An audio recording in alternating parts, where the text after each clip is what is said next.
चाहिए महिला पुलिस, हमें चाहिए किन्नर पुलिस, हमें चाहिए नाच पुलिस, हमें चाहिए किन्नर पुलिस, हमें चाहिए मांग है, हमें चाहिए किन्नर पुलिस, हमें चाहिए किन्नर पुलिस, हमें चाहिए महिला पुलिस। खाली रोको वार पाए, खाली रोको वार पाए, तानाशाही पुलिस आगे करती है, पुलिस आगे करती है। मैं हूं आफाक अहमद और आप देख रहे हैं न्यूज़ ऑन इंडिया।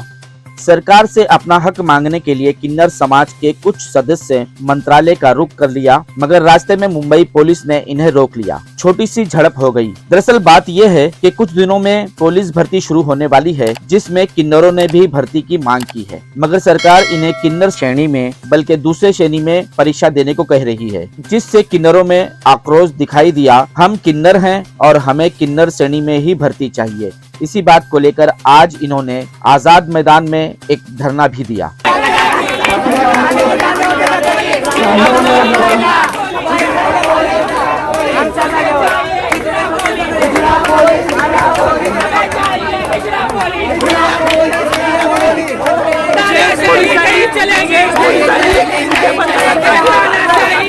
मेरा नाम निकिता मुख्यदल है। आपने क्या ट्रेनिंग के लिए फॉर्म भरी है और किस तरह की पिटीशन आपने दायर की? सर, सबसे पहले ये बात है कि 2014 को जब नालसा जजमेंट पास आउट हुआ तो ये गवर्नमेंट का काम था कि हमको गवर्नमेंट नौकरियों में शामिल कर लेना, पर गवर्नमेंट ने हमको धोखे में रखा। जब पुलिस भर्ती 2022 की आई, जब मैंने फॉर्म भरना चाहा तो वहाँ पे बस मेल फीमेल था। उस टाइम पे मैंने फ़ोन करके डीजी ऑफिस को पूछा कि सर क्या मैं फीमेल से फॉर्म भर सकती हूँ, मैं ट्रांस वुमेन हूँ, तो उन्होंने मुझे मना किया। उस बात की वीडियो क्लिप मेरे पास है। और जब उन्होंने मना किया तो मेरे पास एक ही ऑप्शन बचा, जैसे कि आप बता रहे हैं ना कायदे कानून वाली बात, तो मैं वही किया। मैं हाई कोर्ट गई। अभी हाई कोर्ट में हर चक्कर को 50-50 हज़ार रुपये में कहाँ से लाऊं? मैं 15,000 रुपये में सिक्योरिटी का जॉब करती हूँ। इन हाई कोर्ट के फीस भरते भरते मुझे और पैरों में घुंघरू बांध के आधा बदन खुला करके मुझे डांस बारों में नाचना पड़ा, मुझे सेक्स वर्क करना पड़ा, और वो जिस्म बेच के मैंने पैसा जमा करके उधर हाई कोर्ट में लगाया। ये सब करके ट्रांसजेंडर कॉलम लाया। 3 ही महीने का हमको टाइम मिला। उस 3 महीने में हमने तैयारी की, ग्राउंड क्वालिफाई किया, रिटर्न क्वालिफाई किया। किसी भी चीज़ का हमने उनको ये नहीं की कि हमको ये नहीं चाहिए वो नहीं चाहिए, कंप्लेंट नहीं की। और जब हम क्वालिफाई हो चुके हैं तो हमारा मेरिट वो लोग लड़कियों में लग रहा है। क्यों? जब आपको हमारा मेरिट लड़कियों के साथ लगाना था तो ट्रांसजेंडर कॉलम की मांग आपने क्यों की? और अगर हमने ट्रांसजेंडर कॉलम ले आए हैं अभी, तो आप लड़कियों में मेरिट क्यों लगा रहे हैं? क्या आप हमें टाल रहे हैं? क्या हम भीख मांग रहे? इसकी जिम्मेदार आप हो। जरूर आप जिम्मेदार हो, क्योंकि हमको तो सिखाया गया है स्कूल में कि भारत मेरा देश है और सारे भारतीय मेरे भाई बहन हैं। अगर सारे भारतीय मेरे भाई बहन हैं तो फिर लड़कों और लड़के के लिए जॉब है, मेरे लिए क्यों नहीं है? आज जब मैंने पिटीशन डाली और जब मैं मैट कोर्ट में जीत गई तो इन लोगों को उन्होंने अप्रिशिएट करना चाहिए था। तो इन लोगों ने क्रॉस कंप्लेंट की और वहाँ पे उन्होंने कहा कि ये इलीगल है। अरे भाई, मुझे 2 भाई है, वो 2 भाई और मैं, हम एक ही माँ बाप के औलाद है, एक ही संस्कार में पले, एक ही स्कूल में पढ़े हैं, एक ही गांव के हैं। तो मेरे भाई के लिए लीगल और मेरे लिए इलीगल क्यों? मुझे संविधान ने हक दिया है अभिव्यक्ति स्वातंत्र्य की इससे कि मैं चाहे वैसे रह सकती हूँ। वो मेरा चॉइस है कि मैं किस जेंडर की रहूँ, पर जेंडर मैटर नहीं करता है। आपके पास टैलेंट होना चाहिए, और टैलेंट किसी रिलीजन या कास्ट या जेंडर का मोहताज नहीं है। टैलेंट में टैलेंट है और वो किसकी भी पास हो सकता है।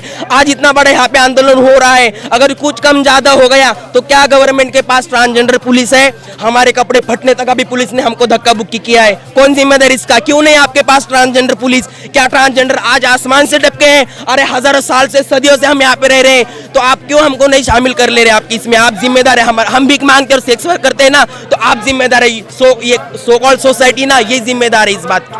और अगर मुख्यमंत्री हमसे नहीं मिलते तो हम मंत्रालय में जाके ही भीख मांगेंगे। मैं वही भीख मांगूंगी और मेरे को रोकने के लिए ट्रांसजेंडर पुलिस ही लाना होगा।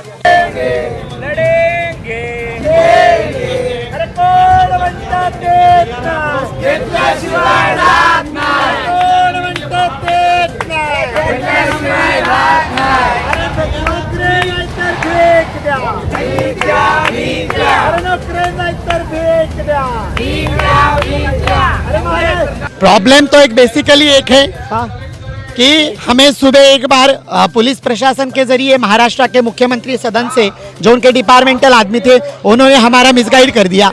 सुबह बोले सीएम से मिलाने के लिए जाते हैं, ऐसे हमारे 5 लोगों की टीम को बोला जो आंदोलन का ये करती है सब जायजा। आधे रास्ते में जाके बोलते हैं कि सोशल वेलफेयर मिनिस्ट्री के सचिव से बात करो। उनसे बात करने के लिए हमें आंदोलन की कोई ज़रूरत नहीं है, हम तब रास्ते पर की लड़ाई जोड़ने की हम उनसे बात कर सकते हैं। तब से लेकर आप तो सुबह से हमें बोला जा रहा है 12 बजे से कि हम आपकी सीएम से बात करवाते हैं। सीएम महाराष्ट्र में ही है, मुंबई में ही है। सुबह बोला गया नहीं है सीएम मुंबई में नहीं है, महाराष्ट्र में नहीं है, कहीं आपातकाल के दौरे पर गए हैं। हमें पता चला है अगर है तो मिलने के लिए अब वो टाल क्यों रहे। और अभी हमने जब बात की जाने की तो हमें बोला जा रहा है, हमें जिस तरीके से अड़ाया जा रहा है, यहाँ पर हम ट्रांसजेंडर्स है, हम औरतें कहलाती है, औरतों को रोकने के लिए मेल पुलिस आगे आया है। महाराष्ट्र पुलिस के इस डिपार्टमेंट ने कानून का हक भंग किया है। देखिए, सीएम से मिलने का एक तरीका होता है, आपके एक संस्था है जिसको किन्नर माँ कहते हैं, आप उसके थ्रू जा सकते थे, कुछ और तरीका सीएम से अपॉइंटमेंट लेकर जा सकते थे। इस तरह से यहाँ पर आज़ाद मैदान में हल्ला मचाने से क्या होने वाला है?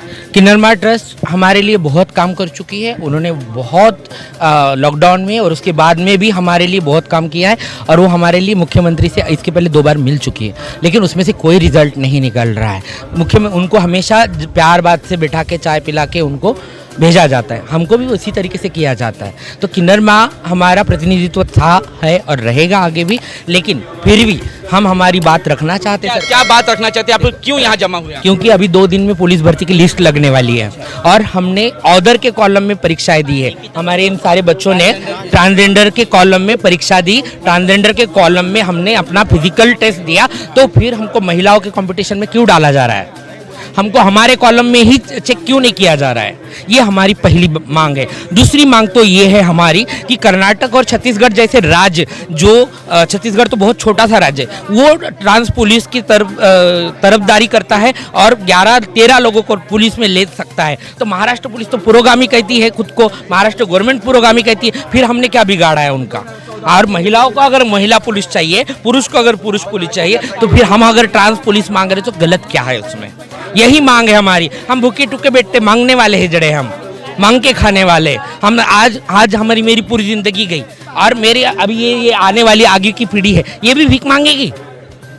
सुप्रीम कोर्ट ने आपको कई अधिकार दिए हैं, अभी ट्रांसजेंडर का 3rd जनरेशन भी अभी शुरू किया गया है, इसके तहत आप लोग अपनी अगर कार्रवाई करते हैं, अगर नौकरी मांगते हैं तो ये कोई गलत नहीं है। तो सरकार आपके खिलाफ क्या काम कर रही है? देखो, 2014 से सुप्रीम कोर्ट का रिजल्ट है, लेकिन गवर्नमेंट हमको अंधेरे में रख रही है और उसके खिलाफ मतलब हमारे साथ में कोई निकाल नहीं ले रही है। कितनी ट्रांसजेंडर सीट्स निकाली इन लोगों ने? बिल्कुल नहीं निकाली ट्रांसजेंडर सीट्स। हाँ, और जब ट्रांसजेंडर्स ने भर्ती में आना चाहा तो यही गवर्नमेंट हमारे खिलाफ हाई कोर्ट में गई और कहा कि ये ट्रांसजेंडर पुलिस में लेने के काबिल नहीं है, इनको मत लो। ये लड़की ने वहाँ पर पिटीशन दाखिल की, जीत के आई और इनके ऊपर स्टे लाने की जब हाई कोर्ट ने, सुप्रीम कोर्ट ने बात की, तब इन्होंने हमको अंदर लिया। कोई हमको फुकट में नहीं दिया है, उसके लिए भी हमने लड़ाई की है। 10 साल से अधिकार मिले हैं, लेकिन कोई अप्लाई नहीं हो रहा है, धोखाधड़ी हो रही है। जहाँ तक मैं 2019 में ट्रांस बिल में मैं खुद एक्टिविस्ट रह चुकी हूँ विकी चिंदेगी जी के साथ में, जो भी आज आए हैं यहाँ पे।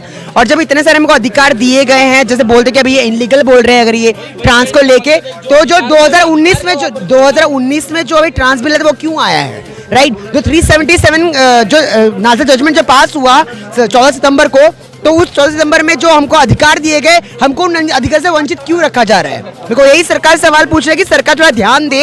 हम ट्रांस पर्सन के, हम लोग भी इंसान है भाई, हम लोग, मेरा भी एक सगा भाई है ना, जैसे उनके 2 भाई है, मेरा भी भाई है, राइट है ना? हम लोग भी एक ही माँ के पेट से प्रेग्नेंट होकर पैदा हुए हैं, राइट है ना? तो हमको भी वैसे बराबर अधिकार मिलने चाहिए जिस तरह 3rd जेंडर का अधिकार दिया गया 2014 में नाज़र जजमेंट में। उसके 2019 में जो ट्रांस बिल आया उसके खिलाफ हम लोग लड़ रहे थे, उस समय दादर में लड़ रहे थे, और मेरा 3रा प्रोटेस्ट है। तो मैं चाहूंगी कि सरकार से मैं ये अनुमति लेती हूँ कि मुझे वो लोग, हमको हमारे अधिकार से वंचित ना रखा जाए। आगे क्या स्टेप लेगी अगर सरकार ने आपकी ना सुनी? अगर सरकार में नहीं सुनी तो हम लोग ऐसे आंदोलन करते रहेंगे आजाद मैदान में, जैसे हम आज कर रहे हैं हम लोग, है ना? तो वही है, आज मैं हक के लिए लड़ूंगी, हर अपनी बहनों के लिए लड़ूंगी, है ना? कब तक ट्रांसजेंडर वुमेन लोग, कब तक जो लोग पढ़े लिखे नहीं है, कब तक वो लोग मांग के खाएंगे या सेक्स वर्क करेंगे? मुझे पहले यह बताइए। आपकी कौन-कौन सी संस्था यहाँ मौजूद है? हमारे यहाँ पे बहुत सारी संस्थाएं मौजूद हैं, है ना? हमारी बस ये मांग ये है, हम लोग वैसे सपोर्ट करने आई थी। जब मुझे एक स्टोरी दिखा मेरी फ्रेंड का, ऋषि, ये भी एक दलित समाज के लिए काम करती है, बहुत अच्छा काम करती है, प्राउड ट्रांस वुमेन है, और चाहे संस्था कोई भी हो, मैं खुद हमसफर ट्रस्ट से जुड़ी हुई हूँ, बहुत सारे एनजीओ से जुड़ी, मैंने बहुत पहले गौरव एनजीओ में काम किया है ना, मैं एनिमल राइट के भी काम करती हूँ, बट मैं ये बोलती हूँ कि हम ट्रांसजेंडर लोग को या ट्रांस वुमन को या ट्रांस पर्सन को, ट्रांस मैन, ट्रांस जो भी है, उनको उनके अधिकार से वंचित क्यों किया जा रहा है? अगर हमारे अधिकार से वंचित ना किया जाता, हम लोग धूप में खड़े होके दोपहर के 12 सुबह के 11 बजे से हम लोग यहाँ पे धूप में खड़े होके अभी तक हम लोग यहाँ पे नहीं कर रहे होते आंदोलन? बताइए जरा। हमको हमारा हक है और हम हमारा हक लेकर ही रहेंगे। या सरकारचं करायचं काय? खाली डोकं वर पाय. या सरकारचं करायचं काय? खाली डोकं वर पाय. अरे नोकरी नाही तर भीक द्या. भीक द्या. नोकरी नाही तर भीक द्या. भीक द्या, भीक द्या. शिंदे सरकार भानावर या. अरे शिंदे सरकार भानावर या.